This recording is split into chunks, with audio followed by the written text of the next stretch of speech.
시청자 여러분 안녕하십니까? 한 주간의 주요 뉴스를 정리해드리는 KBN 뉴스 브리핑입니다. 미국 대륙의 최강 한파가 계속되고 있습니다. 뉴욕과 뉴저지는 100년 만에 가장 추운 새해가 첫날을 기록했고 강추위가 계속됐습니다. 기록적 한파 속에 사망자도 발생했고 난방 불평 신고가 폭증했습니다. 또 지난 목요일에는 뉴욕 뉴저지 일원에 강풍을 동반한 눈폭풍이 강타했고 체감온도는 섭씨 영하 30도까지 떨어졌습니다. 추위로 인한 사망자도 계속 증가하고 있다고 하니 노약자는 외출을 삼가셔야 할 것 같습니다. 그러나 다음 주부터는 평년 기온을 되찾을 것으로 예상되고 있습니다. 새해 첫 주 주요 뉴스 전해드립니다. 문재인 대통령과 트럼프 대통령은 4일 전화통화에서 굳건한 한미 공조를 재차 확인한 것으로 알려졌습니다. 또 평창 올림픽 기간 한미 연합 군사훈련의 중단에도 뜻을 같이 했습니다. 오늘 오전 8시부터 30분간 문재인 대통령과 트럼프 대통령은 전화통화를 통해 남북 간 대화 재개 국면에서 한미 공조가 변함없이 유지될 것임을 확인했습니다. 두 정상은 평창올림픽이 안전하고 성공적으로 개최되도록 최선을 다하기로 하는 한편 올림픽 기간에 한미 연합군사훈련을 하지 않고 대신 양국군이 올림픽의 안전 보장에 최대한 노력하기로 의견을 모았습니다. 문 대통령은 북한의 추가 도발이 없을 경우 한미 연합훈련의 연기를 요청했고 트럼프 대통령은 문 대통령께서 저를 대신해 그렇게 말씀하셔도 될 것 같다고 답했습니다. 문 대통령은 남북대화 과정에서 미국과 긴밀히 협의할 것이며 우리는 남북대화가 북핵 문제 해결을 위한 미국과 북한의 대화 분위기 조성에 도움이 된다고 확신한다고 말했습니다. 트럼프 대통령은 남북대화 성사를 평가하고 좋은 결과가 나오기를 희망한다며 남북대화 과정에서 우리의 도움이 필요하다면 언제든 알려달라고 말하고 미국은 100% 문재인 대통령을 지지한다고 언급했습니다. 3일 오전 뉴욕 한인회관에서 뉴욕 지역 한인 단체장들이 함께 신년 할애식을 갖고 희망찬 새 출발을 다짐했습니다. 참석자들은 한 달여 앞으로 다가온 평창 올림픽의 성공적인 개최를 기원하고 한반도 평화 정착을 함께 기원했습니다. 지한샘 기자가 전해드립니다. 2018년 무술년 새해를 맞아 오늘 오전 뉴욕 총영사관과 뉴욕 한인회, 민주평통 등 뉴욕 지역 한인단체들이 뉴욕 한인회관에서 신년 할애식을 가졌습니다. 문재인 대통령은 박효성 총영사가 대독한 신년사를 통해 국민 삶의 질을 높이는 것을 국정 최우선 과제로 삼고 있다며 새해 국민의 손을 굳게 잡고 더욱 힘차게 전진해 나가겠다고 말했습니다. 2018년 새해 국민이 손을 굳게 잡고 더 힘차게 전진하겠습니다. 과거의 잘못을 바로잡기 위한 노력을 지속하면서 국민의 삶을 바꾸는 데 모든 역량을 집중하겠습니다. 지난 주말 부임한 신임 박효성 총영사는 자랑스러운 뉴욕 동포들께 인사드리게 되어 기쁘다며 앞으로 동포 사회의 안정과 발전을 위해 힘쓰겠다고 말했습니다. 이를 위해 역지사지의 입장에서 열린 마음으로 소통하고 우리 동포 사회에 한 걸음 더 다가가 성심껏 최선을 다해 봉사하겠다는 말씀을 아울러 올립니다. 뉴욕 한인회 김민선 회장은 더욱 진취적인 자세로 한인 동포 사회의 위상을 높이기 위해 노력하자며 올 한 해는 이민사 박물관 조성을 위해 최선을 다하겠다고 밝혔습니다. 일단 퍼블릭에게 우리가 오픈을 함으로써 많은 이들이 더욱 이 박물관을 찾고 또 더 거기에 관심을 힘입어 저희들이 성금 모금에 좀 더 심혈을 기울여서 더욱더 알찬 내용의 박물관을 꾸미는 데 주력할 것입니다. 참석자들은 서로 덕담을 나누며 이번 평창올림픽의 성공적인 개최와 남북한이 갈등을 멈추고 평화의 길로 나아갈 것을 기원했습니다. KBN 뉴스 지한샘입니다. 뉴저지 한인상록회가 권영진 회장의 직무정지를 요구하는 비상대책위원회를 구성했습니다. 회관 건축기금에 대한 의혹을 제기했는데요. 권영진 회장은 말도 안 되는 일이라며 법정 대응도 고려하겠다고 밝혔습니다. 보도에 지한샘 기자입니다. 뉴저지 한인상록회 회원들 간의 갈등이 깊어지고 있습니다. 주옥근, 전상복 고문을 공동위원장으로 하는 비상대책위원회가 구성되고 권영진 현 회장을 직무 정지시키겠다는 통보를 하는 등 사태가 악화되고 있습니다. 현 권영진 체제에 반대하는 일부 회원들은 지난 1일 공고를 통해 권영진 현 회장이 노인 봉사단체로서 정신과 관행을 무시하며 상록회를 공경에 빠뜨리고 있다며 지난 31일자로 회장 직무를 정지시킨다고 통보했습니다. 비상대책위원회는 서한에서 소망교회에 예치됐던 건축기금 6만 달러의 행방을 묻고 사용처를 분명히 밝히라는 요구도 함께했습니다. 권영진 회장은 건축기금을 개인적으로 사용한 사실은 단 한 번도 없다며 그동안 사용된 건축기금 내역은 모두 증빙서류로 보관 중이라고 정면 반박했습니다. 이게 시큐리티 디파짓을 넣었어요. 그거는 우리 계약서에 있으니까 계약서에 나올 거거든요. 그리고 나머지 3,000불은 건축부자에 그대로 예치가 되어 있습니다. 권 회장은 이번 비상대책위원회는 이사회 승인 등 합법적 절차도 없이 구성돼 인정할 수 없다며 오랜 기간 회비도 납부하지 않은 일부 전직 회장과 회원들로 구성된 비상대책위원회가 상록회의 명예를 실추시킨 것에 대해 법적 대응도 마다하지 않겠다는 입장을 밝혔습니다. 한편 비상대책위원회 측 주옥근 전 상복 공동의장은 공식적인 발표 없이 연락이 되지 않는 상태입니다. KBN 뉴스 지한샘입니다. 새해 첫날 뉴욕시청에서는 드블라지오 시장의 두 번째 취임식이 진행됐습니다. 드블라지오 시장은 뉴욕시를 더욱 안전하게 서민들이 편안하게 살도록 하겠다고 밝혔습니다. 새해 시작과 함께 뉴욕시장 드블라지오의 두 번째 임기도 시작됐습니다. 이를 수백 명의 시민들이 참석한 가운데 버니 샌더스 연방상원 의원은 드블라지오 시장의 취임 선서를 주재했습니다. 드블라지오 시장은 취임사를 통해 범죄율 하락과 서민 임대 아파트 공급을 위해 최선을 다하겠다고 말했습니다. 드블라지오 시장은 뉴욕은 미국에서 가장 안전한 도시 중 한 곳이라고 강조하며 1950년대 이후 가장 낮은 범죄율 를 기록하고 있다고 밝혔습니다.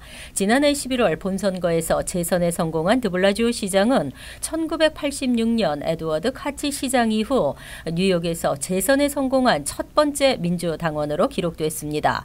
또한 스캇 스트링어 뉴욕시 감사원장과 레티샤 제임스 뉴욕시 공의공무관도 이날 취임식을 갖고 두 번째 임기를 시작했습니다. 나소 카운티에서는 로라 쿠란이 역사상 최초의 여성 카운티장에 취임했습니다.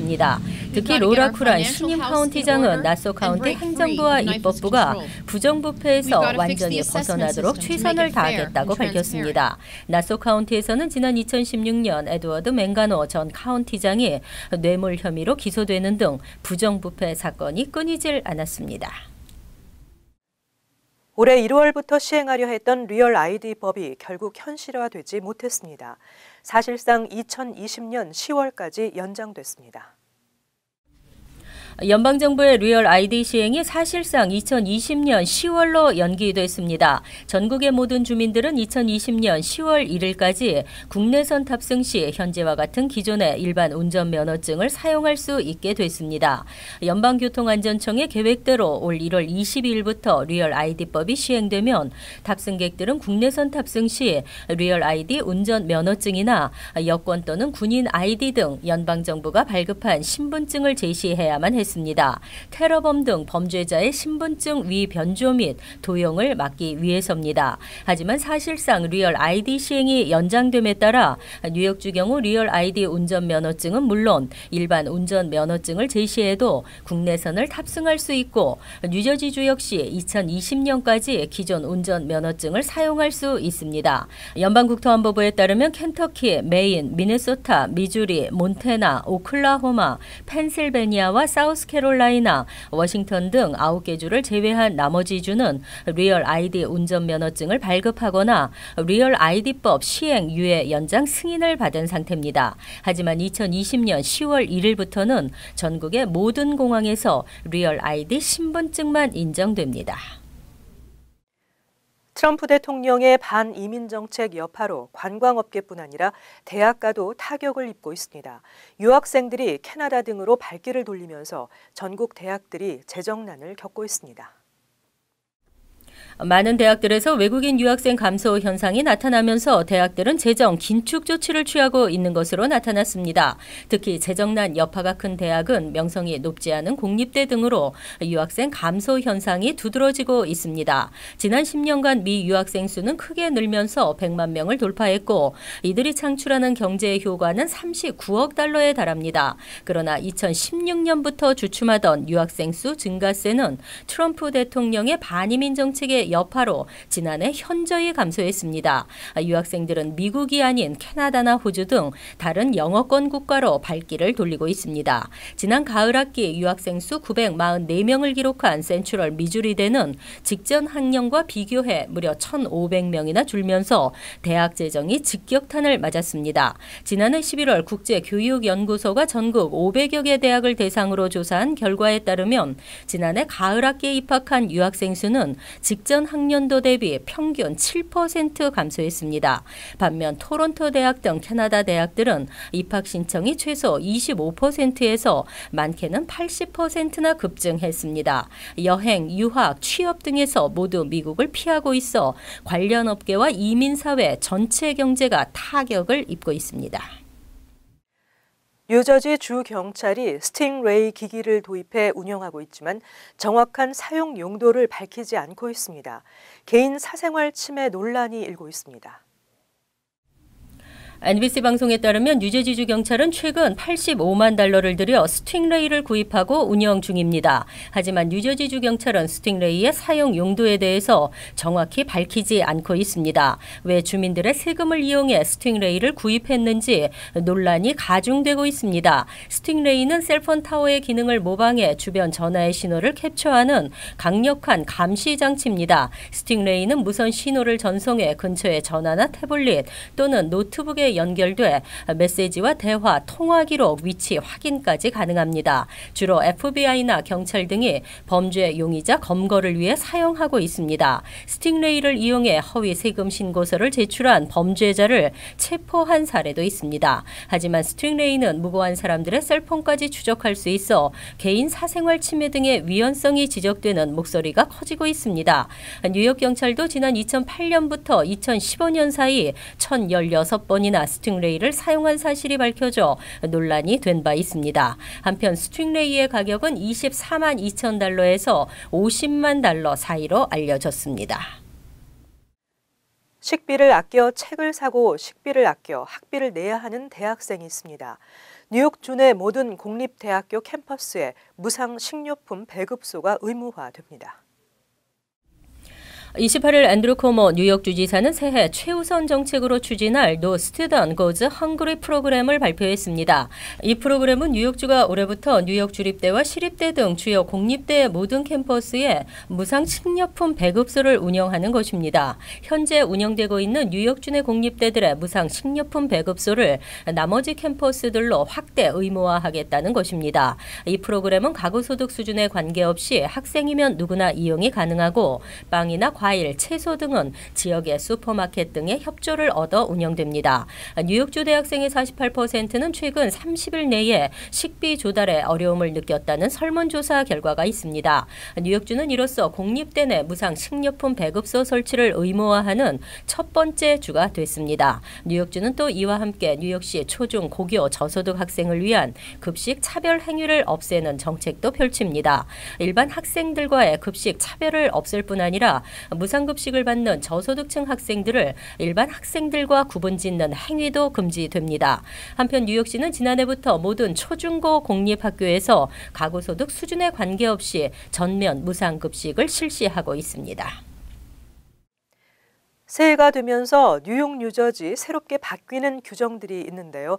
뉴욕시 근로자들의 최저임금이 인상됐고 가족 유급 병가도 8주로 늘어나게 됩니다. 그리고 전기, 가스 요금은 최고 5%까지 인상됩니다. 뉴저지주의 판매세는 소폭 인하했고 상속세는 완전 폐지됩니다. 이에 따라 뉴저지주 내 식당과 소매점 등은 계산 등록대의 세금 입력 시스템을 변경해야 합니다. 또 뉴저지는 운전면허증 만료일 기준이 운전면허증 소지자의 생일로부터 변경돼 올해 2월부터 시행에 들어갑니다. 참고하시기 바랍니다. 이상으로 KBN 주말 뉴스를 마칩니다. 시청해주신 여러분 고맙습니다.